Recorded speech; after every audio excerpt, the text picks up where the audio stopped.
Hey guys, hi. My name is Kishore Ganesh and welcome back to the Vocal About Arsenal podcast.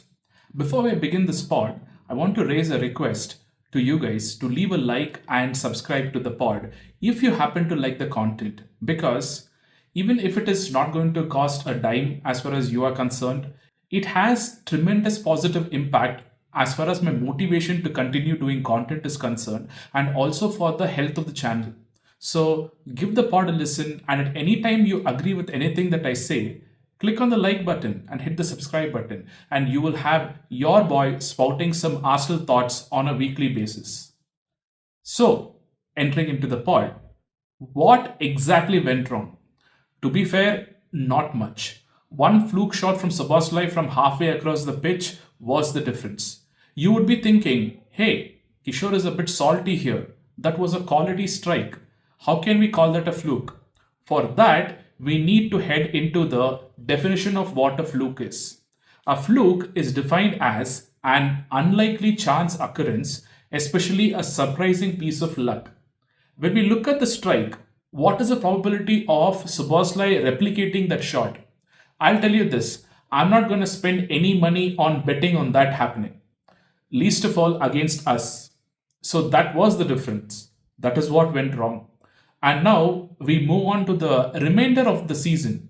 But of course, that's not the end of this part. We got to do a deep dive into the game. Let's start with the lineup. I mentioned last week that Madueke replaced Martinelli in the starting 11, and this was the sign of things to come. And Martinelli should count himself lucky to have gotten the start in this match.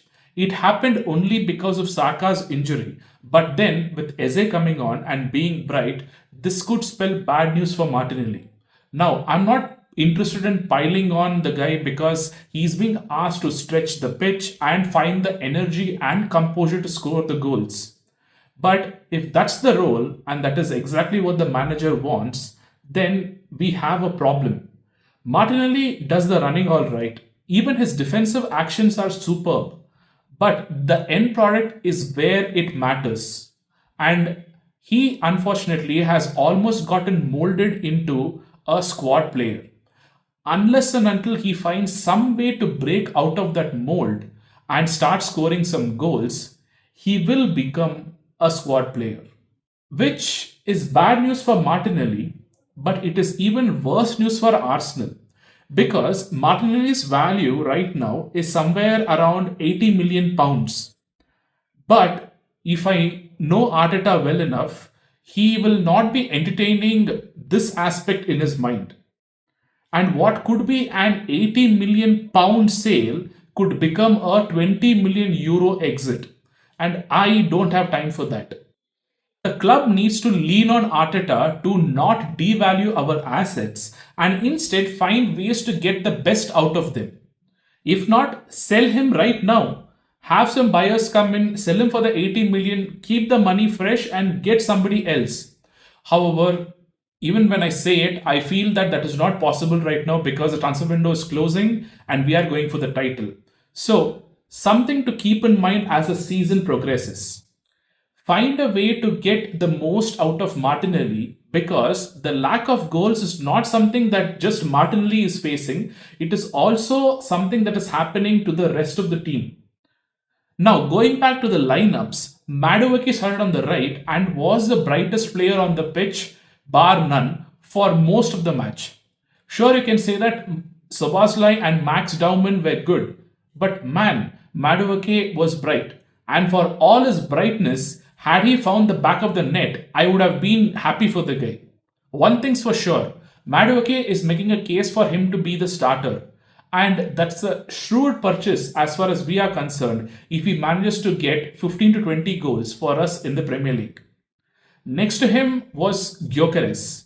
Well, I have to say I largely didn't see him. He popped up here and there, but largely the striker was not as dominant as we would have liked our marquee number 9 to be in Anfield.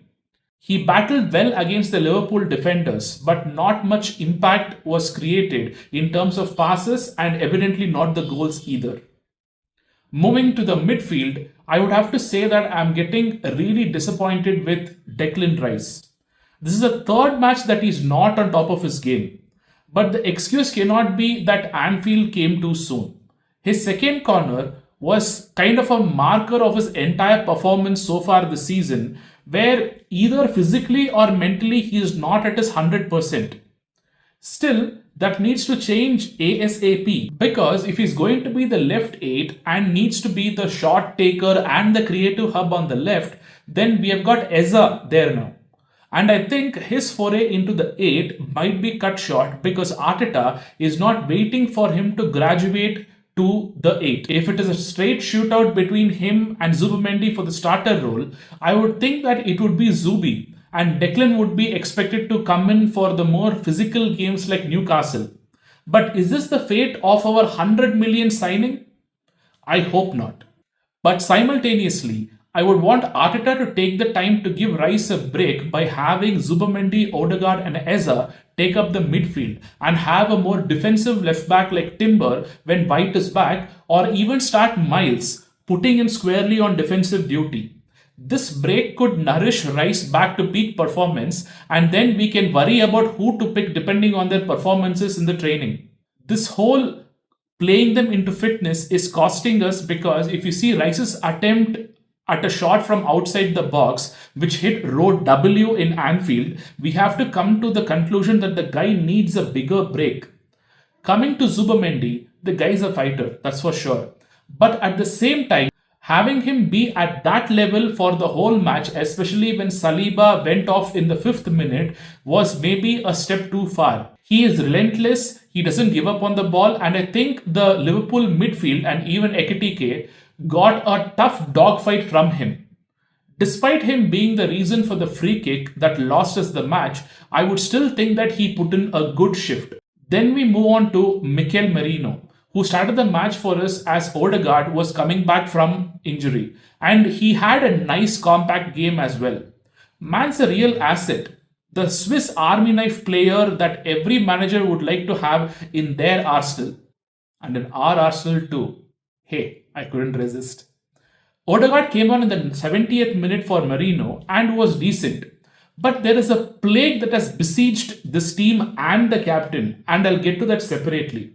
Let me finish off the player performances first. So yes, coming back to Odegaard, he was good, he was solid, and in the last 5 minutes of the match where we laid down the siege against Liverpool, the control and the execution of the captain came to the fore. He showed who exactly he and this team were, and it was damn unfortunate that we couldn't do this from the 70th minute onwards instead of the 90th. We don't have that killer instinct in any match, with our primary motivation being to be always in the second or third gear throughout the match. We don't shift to the higher gears unless we are down on goal or we are staring at a defeat.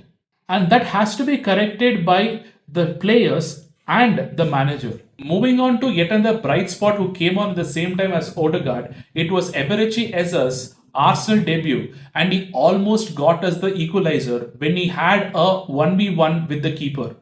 But of course, then, for some strange reason, instead of pulling the trigger, he went on looking for a penalty. 2 years back in the Premier League, that was a bona fide penalty. Now it is not. And as harsh as it might sound, Eza needed to have known that, and he needed to have finished that.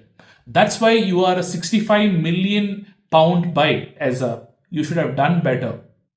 That said, with that one performance, it became almost certain that Eza will start on the left for Arsenal till Saka comes back, and post that we'll see if he displaces Madueke or Rice from the team. And at this point, I would much rather take a miss on Rice or even Zubi than not have Madueke or Eza on the field. Moving to our defense, I would like to say that Calafiori rocked it. There were doubts about his defensive abilities, especially against Salah, but man, I would say that Calafiori had him in his pocket. There was not a single peep from Salah except for his adventurous shot, but largely that was not a big deal because nothing came out of it. Kudos to Calafiori, and if he keeps up this level of defensive performance, then we don't need to look at a Timber or Miles to replace him when White comes back. Timber and Gabriel were solid, with both taking some really nice shots at the goal from outside the box. Moving on to Christian Busquera's debut, he was very impressive. Man's not flinching when he had to come on at Anfield, which is exactly the attitude to have because, hey, it is at the end of the day yet another football ground. Having come on in the fifth minute, he ably handled his defensive responsibilities. And finally, moving on to Raya, I mean, this was yet another performance that left me unimpressed. He had a number of brain farts in this match with one straight pass near our goal, which got hijacked by Liverpool. But then our defense bailed him out. After that, there was him letting the ball spill out of his hands when all we needed was a clean take.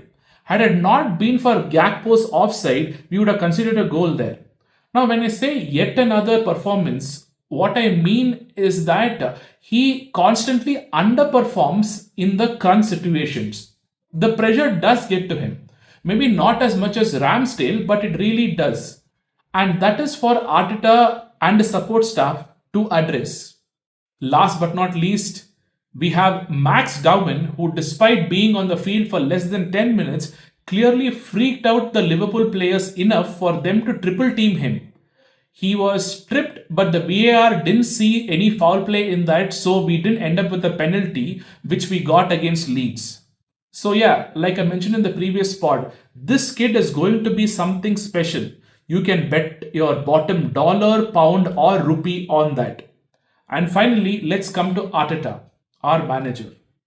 The buck stops with the manager for any result. And in this match, unlike most of the media, I'm not going to say that we didn't want to win, we picked the wrong lineup, etc. etc.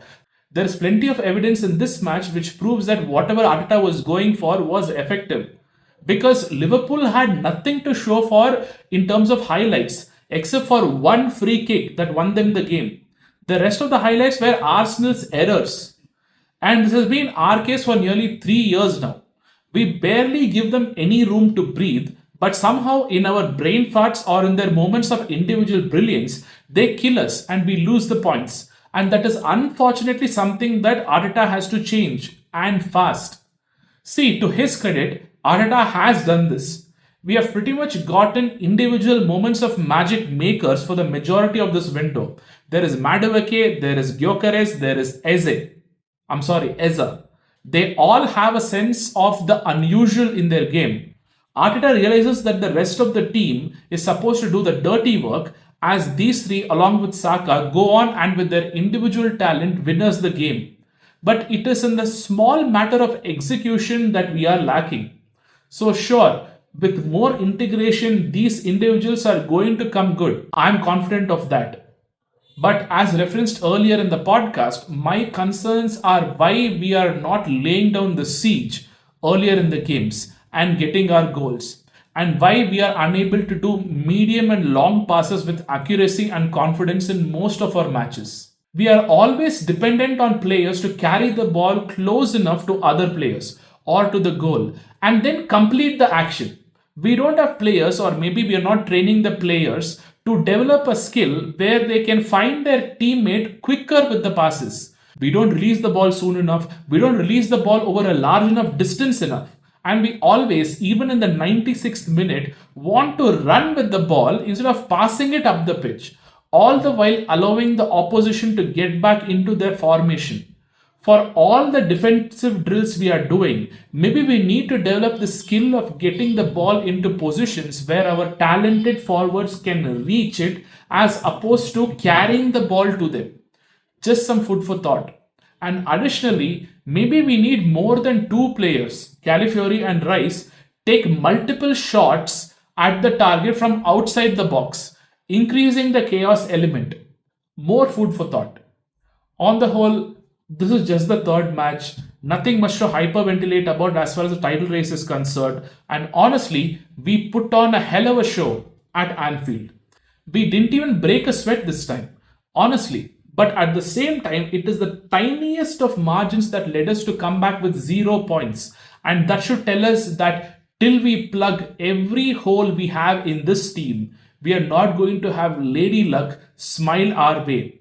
So, let's lift up our sleeves and get going on the medium to long passes. And increase our shots at the target. Once again, my name is Kishore Ganesh. This is the Vocal About Arsenal podcast, and thank you, my dear listeners, for your time and for listening.